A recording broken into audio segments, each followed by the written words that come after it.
Chapter 13. The late June heat lingered after the guests departed from another Sunday behind the old house. Frankie rinsed dishes in the little kitchen sink while Hector walked the grounds, closing windows and prepping the house for the start of a new week. He adjusted his long hair and kissed her on the cheek as her hands managed plates and utensils under the faucet. "I've been thinking about you and your parents," she said, turning her head up from the running water in his direction. "Why don't we drive out there? To that mountain?" "Yeah, I still think it would be a really good thing to do." "Yeah?" "I don't know the situation, so it's okay if what I'm saying sounds crazy, but I keep thinking about what you said about wanting to go there, so why not? Drive or fly, go to the side of the road where the car was found. Go walk into whatever terrain or trail you can find. Then you can say a proper goodbye, and..." She looked back down to the sink and the running water. "Sorry, I'm tired. It's been on my mind and I wanted to tell you." Hector leaned away from her and onto the countertop. "Maybe I will. But it's a long drive, and I've got so much happening here with the residency. The damn house tours, too." "I know. I don't even know if it's the right idea. I think I'm just tired from this week and planning these group shows at all these galleries and spaces. And shit, come to think of it, I didn't bring any of my stuff for the studio tomorrow. Can you take me home?" "Now?" "Yeah, sorry. I'm so beat, and I gotta get my shit together." "Okay, sure," Hector said without worry. "Are you good to drive?" she asked. Hector nodded and began searching his pockets for the keys. "Hey, and good news. Renee's gonna stay here for a while longer. I don't know how it'll work with the foundation, but Wonder isn't around as much now that I'm up and running." "Will he keep living out of the computer room then?" "Yeah, that's been working, so that's the plan. He said he has some money saved for making a move, but he's trying to work through that situation with Melissa before making anything happen. He loves the house, so I just told him to keep living here until he has an idea of whatever's next." "This doesn't sound like the Hector I met back in May. You're really turning into something." "Thanks to you," he smiled. "You ready?" Somewhere between the kitchen and the walk to the car, Frankie took on an uneasiness that joined her for the duration of the drive home.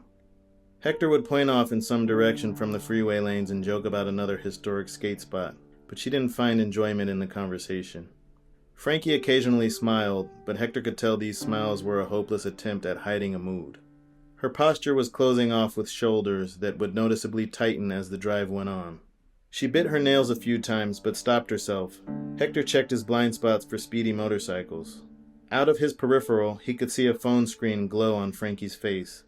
He had a strong desire to glance down at her device, but with her given posture and demeanor, he knew she'd move it out of view. "Can you just drop me off at the corner store up there? I'm out of toothpaste." Hector nodded and slowed the Crown Victoria along the curb outside the liquor store. "You good? I can wait for you out here and drive you the rest of the way.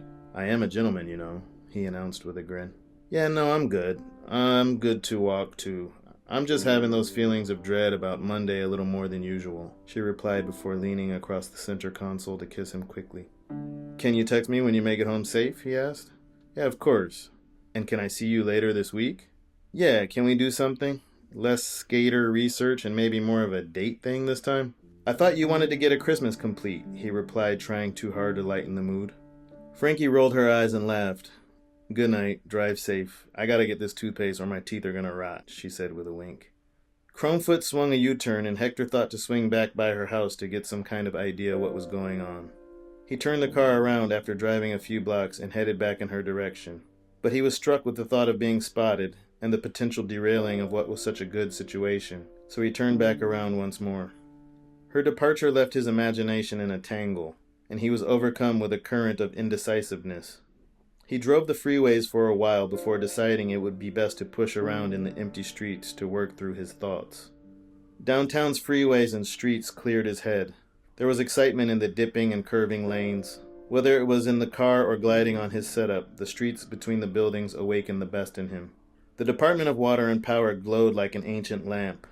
It caught his eye from the 101 like always, and he began to make mental wagers on the availability of curbside parking near its orange-lit terraces. Chromefoot's brakes whinnied to a halt along Hope Street.